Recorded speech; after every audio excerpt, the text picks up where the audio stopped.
স্বাগত। এখন শুনবেন সংবাদ শিরোনাম। আমাদের সংবাদটি যদি ভালো লাগে লাইক কমেন্ট শেয়ার দিয়ে জানিয়ে দিন আপনার মতামত। ইরানের সব বন্দর অবরোধ শুরু মার্কিন বাহিনীর। যুক্তরাষ্ট্র কিভাবে হরমুজে ব্লকেড বাস্তবায়ন করবে?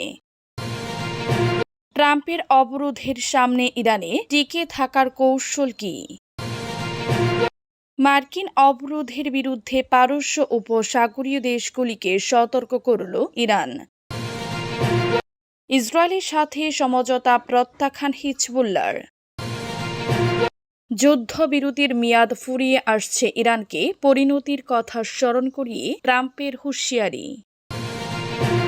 ইরানের সব বন্দর অবরোধ শুরু মার্কিন বাহিনীর। প্রেসিডেন্ট ডোনাল্ড ট্রাম্পের ঘোষিত সময় অনুযায়ী ইরানের সব বন্দর অবরোধ শুরু করেছে মার্কিন নৌবাহিনী। ইরানি সময় সোমবার বিকেল 5:30 ওয়াশিংটনের, স্থানীয় সময় সকাল 10টায়, বাংলাদেশ সময় সোমবার রাত 8টা মার্কিন বাহিনীর অবরোধ শুরু হয়। মার্কিন সামরিক বাহিনীর সেন্ট্রাল কমান্ড সেন্টকম জানিয়েছে, অবরোধের আওতাভুক্ত জলসীমায় কোনো জাহাজ গেলে তা আটক, দিক পরিবর্তন বা জব্দ করা হতে পারে। এদিকে মার্কিন প্রেসিডেন্ট ডোনাল্ড ট্রাম্প বলেছেন, ইরানের জাহাজ অবরোধ করা অঞ্চলের কাছে আসা মাত্র ধ্বংস করে দেয়া হবে। সামাজিক যোগাযোগ মাধ্যম ট্রুথ সোশ্যালে দিয়ে পোস্টে মার্কিন প্রেসিডেন্ট লিখেছেন, সতর্কতা, ইরানিদের কোনো জাহাজ যদি আমাদের অবরোধ করা অঞ্চলের কাছে আসে তাহলে তাৎক্ষণিকভাবে সেগুলো ধ্বংস করা হবে। সমুদ্রে মাদক চোরাকারবারীদের যেভাবে হত্যা করা হয়েছে, ইরানিদের বিরুদ্ধেও একই ব্যবস্থা গ্রহণ করা হবে। ট্রাম্প দাবি করেছেন, ইরানের নৌবাহিনীকে তারা ধ্বংস করে দিয়েছেন। যুক্তরাষ্ট্র কিভাবে হরমুজে ব্লকেড বাস্তবায়ন করবে? মার্কিন প্রেসিডেন্ট ডোনাল্ড ট্রাম্পের ঘোষণা অনুযায়ী আজ থেকে ইরানের সব বন্দর ও হরমুজ প্রণালী অবরোধ করতে যাচ্ছে মার্কিন বাহিনী। এমন পরিস্থিতিতে যুক্তরাষ্ট্র হরমুজ প্রণালীতে সামরিক অবরোধ কিভাবে কার্যকর করবে এ নিয়ে নানা আলোচনা চলছে। বিশ্লেষকদের মতে নির্দিষ্ট কৌশলে জাহাজ থামানো এবং দূর থেকে নজরদারির মাধ্যমে এই ব্লকেড বাস্তবায়ন করা হতে পারে। সমুদ্র বিষয়ক ইতিহাসবিদ সালাভাতোরে মেরুকো গ্লেয়ানো জানিয়েছেন, যুক্তরাষ্ট্রের নৌবাহিনী হরমুজ প্রণালী থেকে বের হওয়া জাহাজগুলিকে ঘুরিয়ে দিতে পারে, তবে তারা ইরানের ড্রোন ও ক্ষেপণাস্ত্র পাল্লার বাহিরে থেকে এ কাজ করবে। তিনি বলেন, এই অবরোধে সব জাহাজ অন্তর্ভুক্ত হবে না। যুক্তরাষ্ট্রের ব্লকেডে ইরান ছাড়া অন্য দেশের বন্দর থেকে ছেড়ে আসা জাহাজ এবং মানবিক সহায়তাবাহী জাহাজ ছাড় পাবে। ইতিহাসবিদ মেরকো গ্লেয়ানি বলেন, যুক্তরাষ্ট্র ইতিমধ্যে মধ্যপ্রাচ্য নৌবাহিনী শক্তিশালী করেছে। তাদের কাছে অবরোধ পরিচালনার জন্য প্রয়োজনীয় সক্ষমতা রয়েছে। তিনি বলেন, ইরান ও যুক্তরাষ্ট্র আলাদা আলাদা অবরোধ চালু করতে পারে। এতে প্রণালীতে জাহাজ চলাচল পুরোপুরি বন্ধ হয়ে যাওয়ার ঝুঁকি রয়েছে। ট্রাম্পের অবরোধের সামনে ইরানে টিকে থাকার কৌশল কি? মধ্যপ্রাচ্যের উত্তপ্ত বালু আর পারস্য উপসাগরের নীল জলরাশি এখন কেবলই বারুদের গন্ধে ভারী হয়ে উঠছে।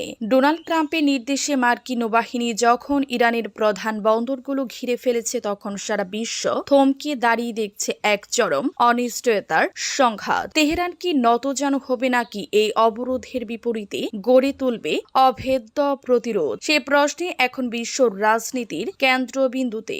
মার্কিন প্রেসিডেন্ট ডোনাল্ড ট্রাম্প তার রণকৌশল বদলে এবার সরাসরি ইরানের অর্থনীতির মেরুদণ্ড অর্থাৎ তেল রপ্তানির পথ পুরোপুরি বন্ধ করে দেওয়ার চেষ্টা করছে। হরমুজ প্রণালীতে মার্কিন যুদ্ধ জাহাজ F-35 যুদ্ধ বিমানের মহড়া জাপান দিচ্ছে যে এবারের লড়াই শুধু বোমা বর্ষণের মধ্যে সীমাবদ্ধ নেই। ট্রাম্পের হিসাব খুব পরিষ্কার, ইরানের তেলের পাইপ লাইন টেনে ধরলে দেশটির শাসন ব্যবস্থা তাসের ঘরের মতো ভেঙে পড়বে। কিন্তু ইতিহাসের পাতায় ইরান বারবার প্রমাণ করছে যে চাপের মুখে তারা পিছু হটতে জানে না। এদিকে তেহরানের অলিগলিতে এখন কেবলই যুদ্ধের প্রস্তুতি আর টিকে থাকার লড়াই।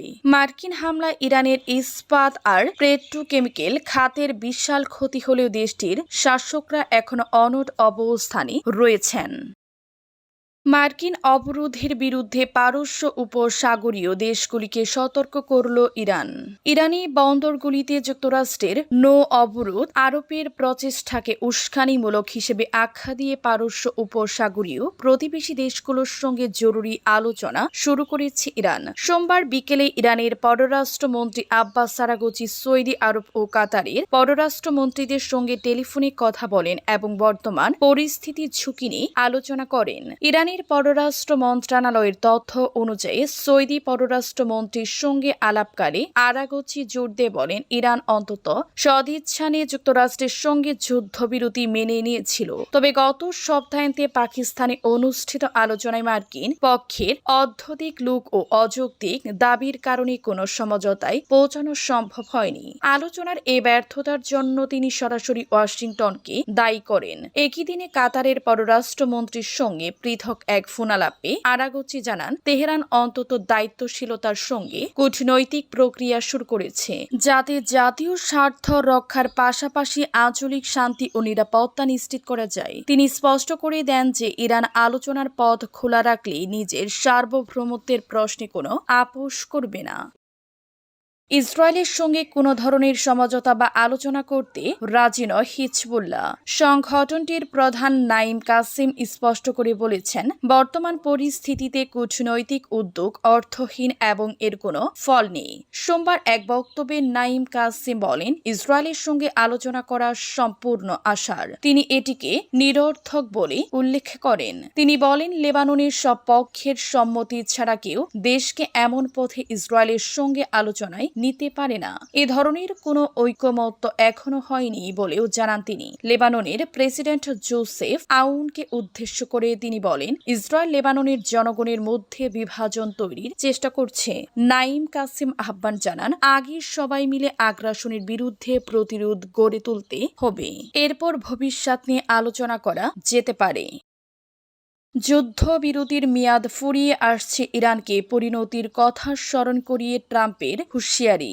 চলমান 2 সপ্তাহের যুদ্ধবিরতি শেষ হওয়ার আগে যদি কোনো সমঝোতা বা চুক্তি না হয়, তবে ইরানের জন্য পরিণতি মোটেও সুখর হবে না বলে কড়া হুঁশিয়ারি দিয়েছেন মার্কিন প্রেসিডেন্ট ডোনাল্ড ট্রাম্প। পাকিস্তানে যুক্তরাষ্ট্র ও ইরানি প্রতিনিধিদের মধ্যে আয়োজিত শান্তি আলোচনা ব্যর্থ হওয়ার পর সোমবার এক সংবাদ সম্মেলনে তিনি এই মন্তব্য করেন। সাংবাদিকরা ট্রাম্পের কাছে জানতে চেয়েছিলেন, চুক্তি না হলে একটি পুরো সভ্যতা ধ্বংস হয়ে যাবে বলে তিনি আগে যে হুঁশিয়ারি দিয়েছিলেন তা এখনো বহাল আছে কিনা।